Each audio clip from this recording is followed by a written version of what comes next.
स्वयं वहाँ के स्थानीय लोगों का ये तस्वीरें, पहली तस्वीर आपकी स्क्रीन पर।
सा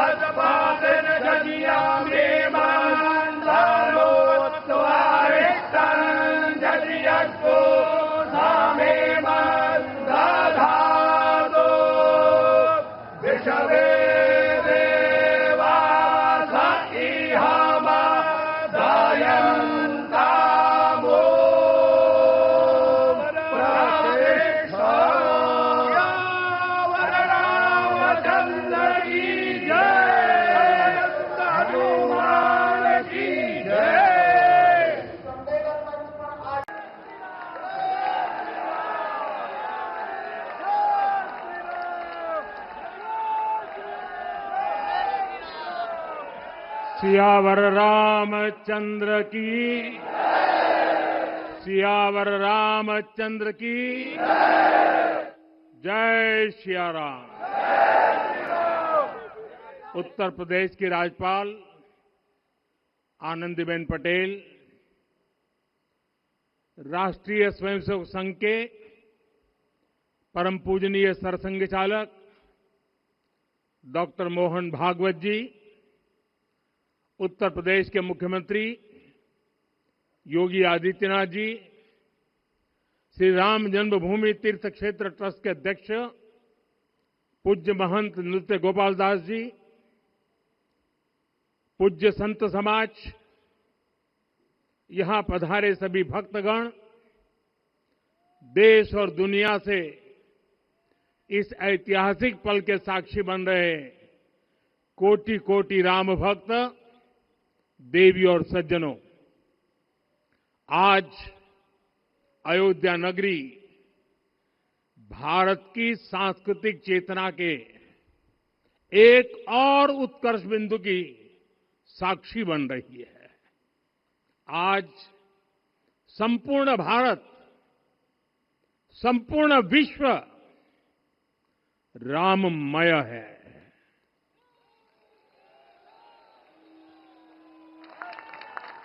हर राम भक्त के हृदय में अद्वितीय संतोष है, असीम कृतज्ञता है, अपार अलौकिक आनंद है।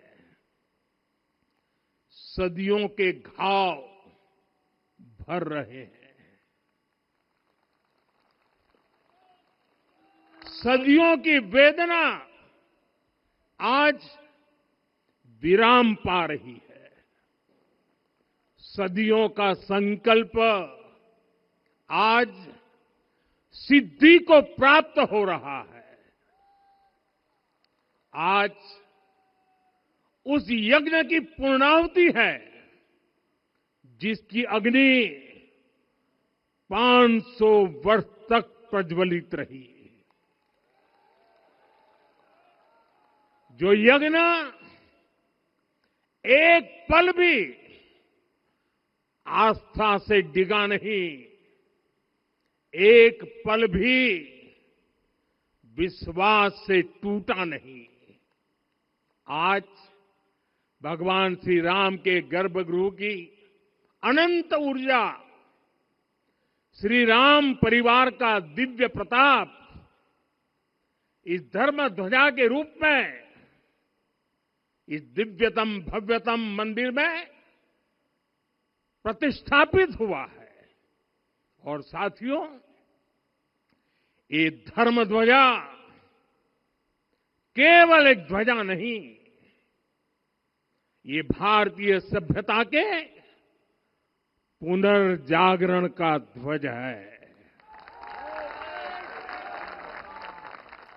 इसका भगवा रंग, इस पर रचित सूर्यवंश की ख्याति, वर्णित ओम शब्द और अंकित कोविदार वृक्ष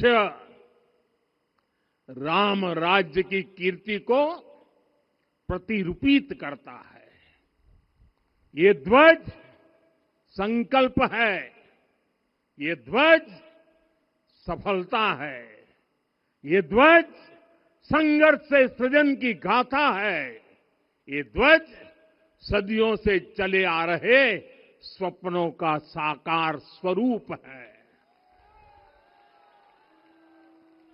ये ध्वज संतों की साधना और समाज की सहभागिता की सार्थक परिणति है। साथियों, आने वाली सदियों और सहस्त्र शताब्दियों तक ये धर्म ध्वज प्रभु राम के आदर्शों और सिद्धांतों का उद्घोष करेगा। ये धर्म ध्वज आह्वान करेगा, सत्यमेव जयते नानृतम, यानी जीत सत्य की ही होती है, असत्य की नहीं। ये धर्म ध्वज उद्घोष करेगा, सत्यम एक पदम ब्रह्म सत्य धर्म प्रतिष्ठित, अर्थात सत्य ही ब्रह्म का स्वरूप है, सत्य में ही धर्म स्थापित है। ये धर्म ध्वज प्रेरणा बनेगा, प्राण जाए पर वचन न जाहि, अर्थात जो कहा जाए वही किया जाए। ये धर्म ध्वज संदेश देगा, कर्म प्रधान विश्व रची राखा, अर्थात विश्व में कर्म और कर्तव्य की प्रधानता हो। ये धर्म ध्वज कामना करेगा, बैर न विग्रह आस न त्रासा, सुखमय ताही सदा सब आशा, यानी भेदभाव पीड़ा परेशानी से मुक्ति, समाज में शांति और सुख हो। ये धर्म ध्वज हमें संकल्पित करेगा, नहीं दरिद्र को दुखी न दीना, यानी हम ऐसा समाज बनाएं जहां गरीबी न हो, कोई दुखी या लाचार न हो। साथियों, हमारे ग्रंथों में कहा गया है, आरोपितम ध्वजम दृष्ट्वा ये अभिनंदनित धार्मिका ते अपि सर्वे प्रमुच्यते महापातक कोटि भी, यानी जो लोग किसी कारण मंदिर नहीं आ पाते और दूर से मंदिर के ध्वज को प्रणाम कर लेते हैं, उन्हें भी उतना ही पुण्य मिल जाता है। साथियों, ये धर्म ध्वज भी इस मंदिर के ध्येय का प्रतीक है। ये ध्वज दूर से ही रामलला की जन्मभूमि के दर्शन कराएगा और युगों युगों तक प्रभु श्री राम के आदेशों और प्रेरणाओं को मानव मात्र तक पहुंचाएगा।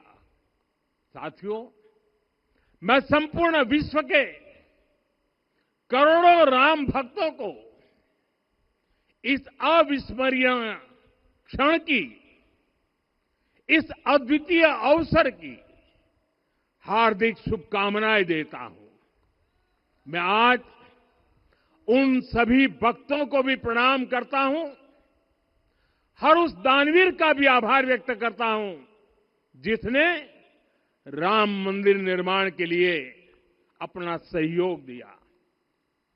मैं राम मंदिर के निर्माण से जुड़े हर श्रमवीर, हर कारीगर, हर योजनाकार, हर वास्तुकार, सभी का अभिनंदन करता हूं। साथियों, अयोध्या वह भूमि है जहां आदर्श आचरण में बदलते हैं। यही वह नगरी है जहां श्री राम ने अपना जीवन पथ शुरू किया था।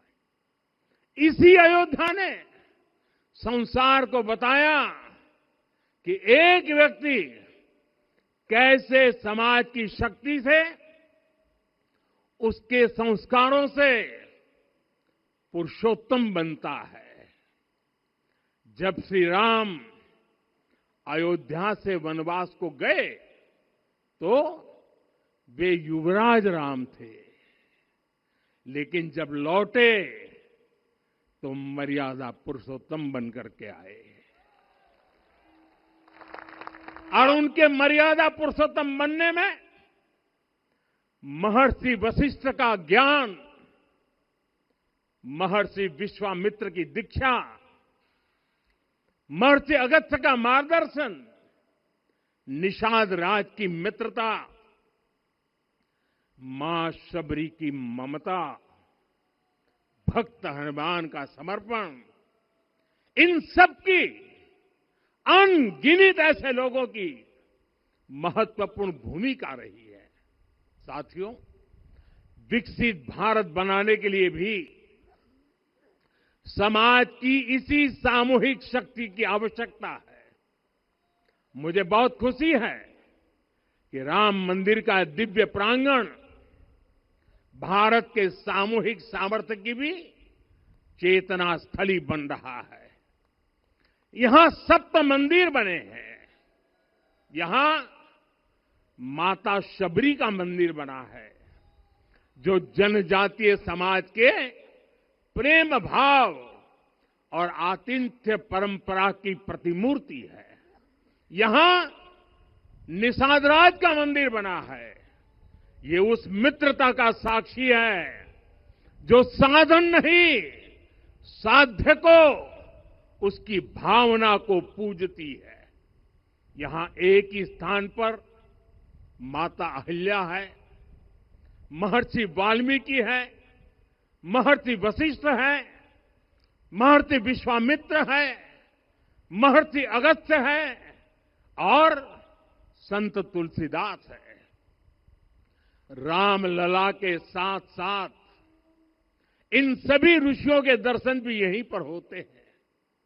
यहां जटायु जी और गिलहरी की मूर्तियां भी है, जो बड़े संकल्पों की सिद्धि के लिए हर छोटे से छोटे प्रयास के महत्व को दिखाती है।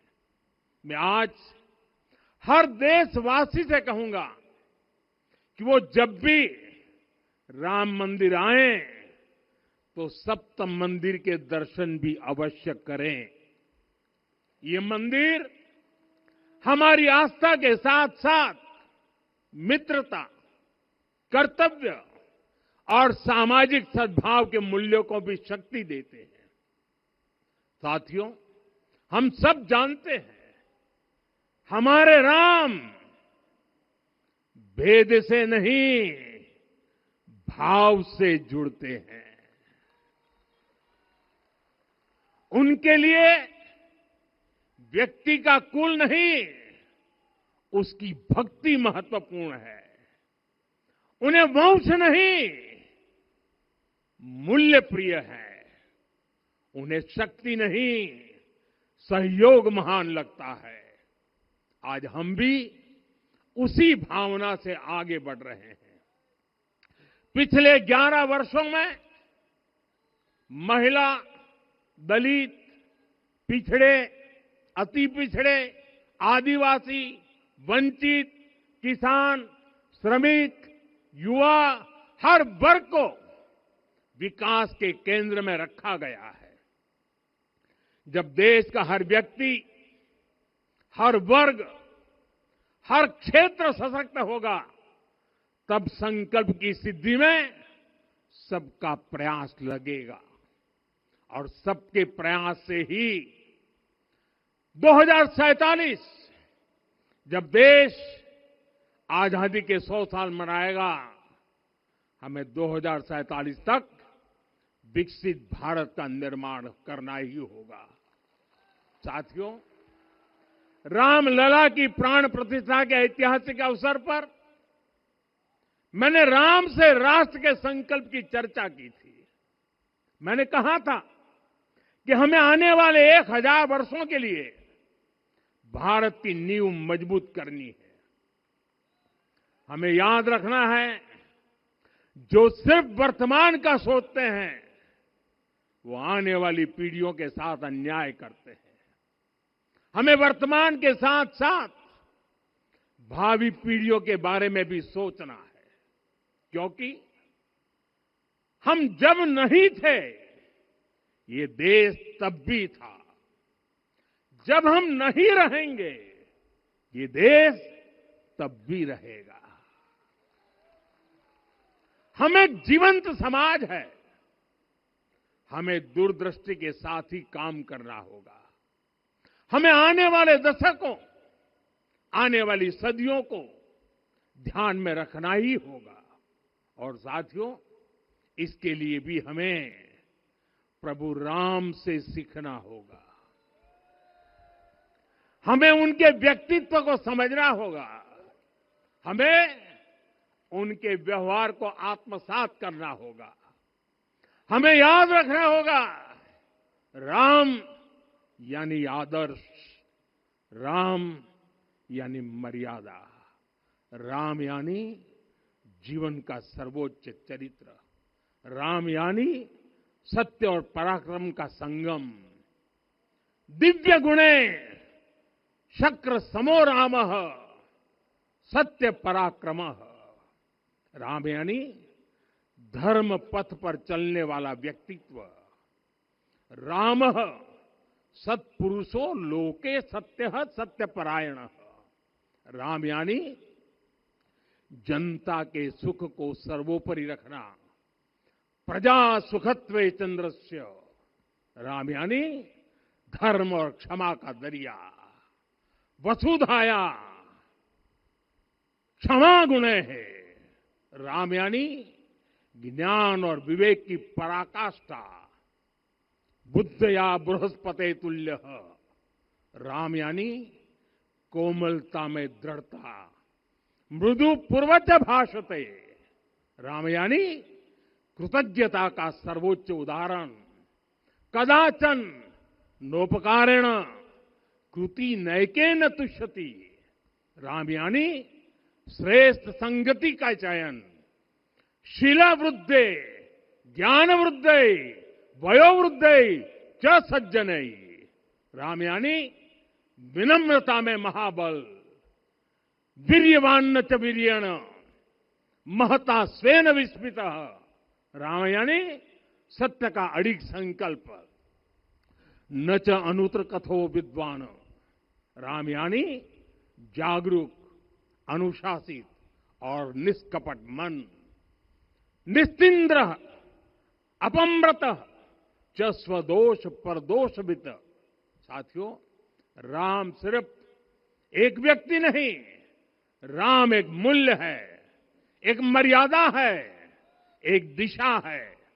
अगर भारत को साल 2047 तक विकसित बनाना है, अगर समाज को सामर्थ्यवान बनाना है, तो हमें अपने भीतर राम को जगाना होगा। हमें अपने भीतर के राम की प्राण प्रतिष्ठा करनी होगी। और इस संकल्प के लिए आज से बेहतर दिन और क्या हो सकता है। साथियों, 25 नवंबर का यह ऐतिहासिक दिन अपनी विरासत पर गर्व का एक और अद्भुत क्षण लेकर आया है। इसकी वजह है धर्म ध्वजा पर अंकित कोविदार वृक्ष। ये कोविदार वृक्ष इस बात का उदाहरण है कि जब हम अपनी जड़ों से कट जाते हैं तो हमारा वैभव इतिहास के पन्नों में दब जाता है। साथियों, जब भरत अपनी सेना के साथ चित्रकूट पहुंचे तो लक्ष्मण ने दूर से ही अयोध्या की सेना को पहचान लिया। ये कैसे हुआ, इसका वर्णन वाल्मीकि जी ने किया है। और वाल्मीकि जी ने क्या वर्णन किया है? उन्होंने कहा है, विराजित उद्गत स्कंधम कोविदार ध्वजः रथे। लक्ष्मण कहते हैं, राम, सामने जो तेजस्वी प्रकाश में विशाल वृक्ष जैसा ध्वज दिखाई दे रहा है, वही अयोध्या की सेना का ध्वज है। उस पर कोविदार का शुभ चिन्ह अंकित है।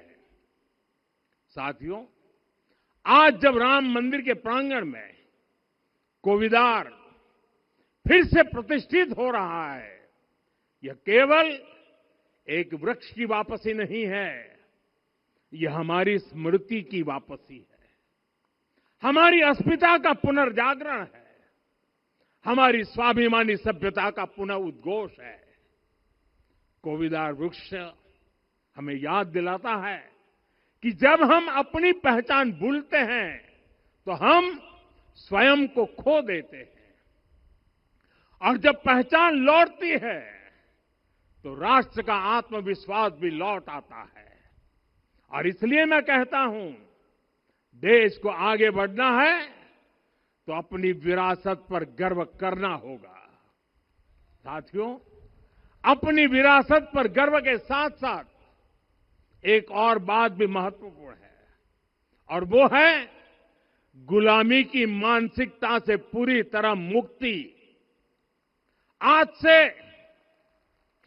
190 साल पहले 190 साल पहले साल 1835 में 1835 में मैकाले नाम के एक अंग्रेज ने भारत को अपनी जड़ों से उखाड़ने के बीज बोए थे। मैकाले ने भारत में मानसिक गुलामी की नींव रखी थी। 10 साल बाद यानी 2035 में उस अपवित्र घटना को 200 वर्ष पूरे हो रहे हैं। कुछ दिन पहले मैंने एक कार्यक्रम में आग्रह किया था कि हमें आने वाले 10 वर्षों तक उस 10 वर्षों का लक्ष्य लेकर चलना है कि भारत को गुलामी की मानसिकता से मुक्त करके रहेंगे। साथियों, सबसे बड़ा दुर्भाग्य यह है कि मैकाले ने जो कुछ सोचा था उसका प्रभाव कहीं व्यापक हुआ। हमें आजादी मिली, लेकिन हीन भावना से मुक्ति नहीं मिली। हमारे यहां एक विकार आ गया कि विदेश की हर चीज, हर व्यवस्था अच्छी है और जो हमारी अपनी चीजें हैं उनमें खोट ही खोट है। साथियों, गुलामी की यही मानसिकता है जिसने लगातार यह स्थापित किया। हमने विदेशों से लोकतंत्र लिया। कहा गया कि हमारा संविधान भी विदेश से प्रेरित है, जबकि सच ये है कि भारत लोकतंत्र की जननी है, मदर ऑफ डेमोक्रेसी है। लोकतंत्र हमारे डीएनए में है। साथियों, अगर आप तमिलनाडु जाएंगे तो तमिलनाडु के उत्तरी हिस्से में उत्तीरमेरूर गांव है। वहां हजारों वर्ष पहले का एक शिलालेख है। उसमें बताया गया है कि उस कालखंड में भी कैसे लोकतांत्रिक तरीके से शासन व्यवस्था चलती थी, लोग कैसे सरकार चुनते थे। लेकिन हमारे यहां तो मैग्ना कार्टा की प्रशंसा का ही चलन रहा। हमारे यहां भगवान बसवन्ना, उनके अनुभव मंटपा की जानकारी भी सीमित रखी गई। अनुभव मंटपा यानी जहां सामाजिक, धार्मिक और आर्थिक विषयों पर सार्वजनिक बहस होती थी, जहां सामूहिक सहमति से निर्णय लिए जाते थे। लेकिन गुलामी की मानसिकता के कारण इस भारत की कितनी ही पीढ़ियों को इस जानकारी से भी वंचित रखा गया। साथियों, हमारी व्यवस्था के हर कोने में गुलामी की इस मानसिकता ने डेरा डाला हुआ था। अब याद करिए, भारतीय नौसेना का ध्वज सदियों तक उस ध्वज पर ऐसे प्रतीक बने रहे जिनका हमारी सभ्यता, हमारी शक्ति, हमारी विरासत से कोई संबंध नहीं था। अब हमने नौसेना के ध्वज से गुलामी के हर प्रतीक को हटाया है। हमने छत्रपति शिवाजी महाराज की विरासत को स्थापित किया है। और ये सिर्फ एक डिजाइन में बदलाव नहीं हुआ, ये मानसिकता बदलने का क्षण था। ये वो घोषणा थी कि भारत अब अपनी शक्ति अपने प्रतीकों से परिभाषित करेगा, न कि किसी और की विरासत से। और साथियों, यही परिवर्तन आज अयोध्या में भी दिख रहा है। साथियों, ये गुलामी की मानसिकता ही है जिसने इतने वर्षों तक रामत्व को नकारा है। भगवान राम अपने आप में एक वैल्यू सिस्टम है। ओरछा के राजा राम से लेकर रामेश्वरम के भक्त राम तक और शबरी के प्रभु राम से लेकर मिथिला के पाहुन राम जी तक भारत के हर घर में, हर भारतीय के मन में और भारतवर्ष के हर कण कण में राम है। लेकिन गुलामी की मानसिकता इतनी हावी हो गई कि प्रभु राम को भी काल्पनिक घोषित किया जाने लगा। साथियों, अगर हम ठान लें अगले 10 साल में मानसिक गुलामी से पूरी तरह मुक्ति पा लेंगे, और तब जाकर के ऐसी ज्वाला प्रज्वलित होगी, ऐसा आत्मविश्वास बढ़ेगा कि 2047 तक विकसित भारत का सपना पूरा होने से भारत को कोई रोक नहीं पाएगा। आने वाले 1000 वर्ष के लिए भारत की नींव तभी सशक्त होगी जब मैकाले की गुलामी के प्रोजेक्ट को हम अगले 10 साल में पूरी तरह ध्वस्त करके दिखा देंगे। साथियों, अयोध्या धाम में रामलला का मंदिर परिसर भव्य से भव्यतम हो रहा है और साथ ही अयोध्या को संवारने का काम लगातार जारी है। आज अयोध्या फिर से वह नगरी बन रही है जो दुनिया के लिए उदाहरण बनेगी। त्रेता युग की अयोध्या ने मानवता को नीति दी। 21वीं सदी की अयोध्या मानवता को विकास का नया मॉडल दे रही है। तब अयोध्या मर्यादा का केंद्र थी, अब अयोध्या विकसित भारत का मेरुदंड बनकर उभर रही है। साथियों, भविष्य की अयोध्या में पौराणिकता और नूतनता का संगम होगा। सरयू जी की अमृत धारा और विकास की धारा एक साथ बहेगी। यहां आध्यात्म और आर्टिफिशियल इंटेलिजेंस दोनों का तालमेल दिखेगा। राम पथ, भक्ति पथ और जन्मभूमि पथ से नई अयोध्या के दर्शन होते हैं। अयोध्या में भव्य एयरपोर्ट है। अयोध्या में आज शानदार रेलवे स्टेशन है। वंदे भारत और अमृत भारत एक्सप्रेस जैसी ट्रेनें अयोध्या को बाकी देश से जोड़ रही हैं। अयोध्या वासियों को सुविधाएं मिले, उनके जीवन में समृद्धि आए, इसके लिए निरंतर काम चल रहा है। साथियों, जब से प्राण प्रतिष्ठा हुई है तब से लेकर आज तक करीब 45 करोड़ श्रद्धालु यहां दर्शन के लिए आ चुके हैं। ये वो पवित्र भूमि है जहां 45 करोड़ लोगों के चरण रज पड़े हैं और इससे अयोध्या और आसपास के लोगों की आय में आर्थिक परिवर्तन आया है, वृद्धि हुई है। कभी अयोध्या विकास के पैमानों में बहुत पीछे थी, आज अयोध्या नगरी यूपी के अग्रणी शहरों में से एक बन रही है। साथियों, 21वीं सदी का आने वाला समय बहुत महत्वपूर्ण है। आजादी के बाद के 70 साल में भारत विश्व की 11वीं सबसे बड़ी अर्थव्यवस्था बना। 70 साल में 11वीं। लेकिन पिछले 11 साल में ही भारत विश्व की 5वीं सबसे बड़ी अर्थव्यवस्था बन चुका है। और वो दिन दूर नहीं जब भारत विश्व की तीसरी सबसे बड़ी अर्थव्यवस्था भी बन जाएगा। आने वाला समय नए अवसरों का है, नई संभावनाओं का है और इस अहम कालखंड में भी भगवान राम के विचार ही हमारी प्रेरणा बनेंगे।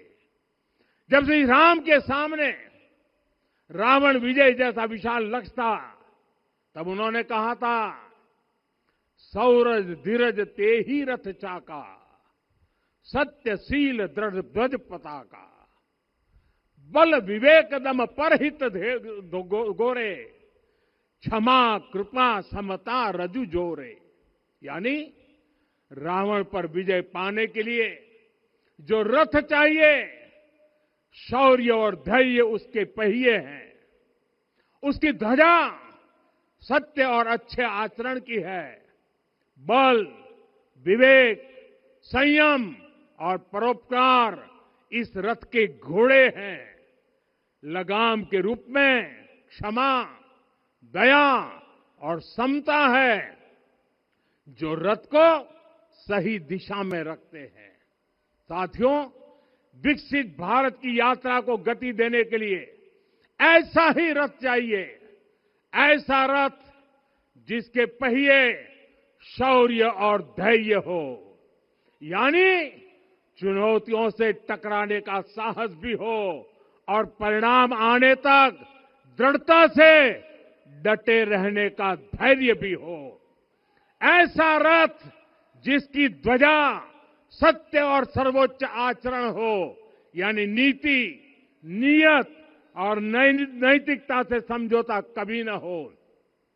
ऐसा रथ जिसके घोड़े बल विवेक संयम और परोपकार हो, यानी शक्ति भी हो बुद्धि भी हो अनुशासन भी हो और दूसरों के हित का भाव भी हो। ऐसा रथ जिसकी लगाम क्षमा करुणा और संभाव हो, यानी जहां सफलता का अहंकार नहीं और असफलता में भी दूसरों के प्रति सम्मान बना रहे। और इसलिए मैं आदरपूर्वक कहता हूं, ये पल कंधे से कंधा मिलाने का है, ये पल गति बढ़ाने का है। हमें वो भारत बनाना है जो राम राज्य से प्रेरित हो, और ये तभी संभव है जब स्वयं हित से पहले देश हित होगा, जब राष्ट्रहित सर्वोपरि रहेगा। एक बार फिर आप सभी को बहुत बहुत शुभकामनाएं देता हूं। जय सिया राम, जय सिया राम, जय सिया राम। माननीय प्रधानमंत्री जी, सरसंघ चालक जी अब यहां से विदा लेंगे। आप सब बंधु खड़े होकर उनके आगमन पर अपनी कृतज्ञता व्यक्त कर सकते हैं।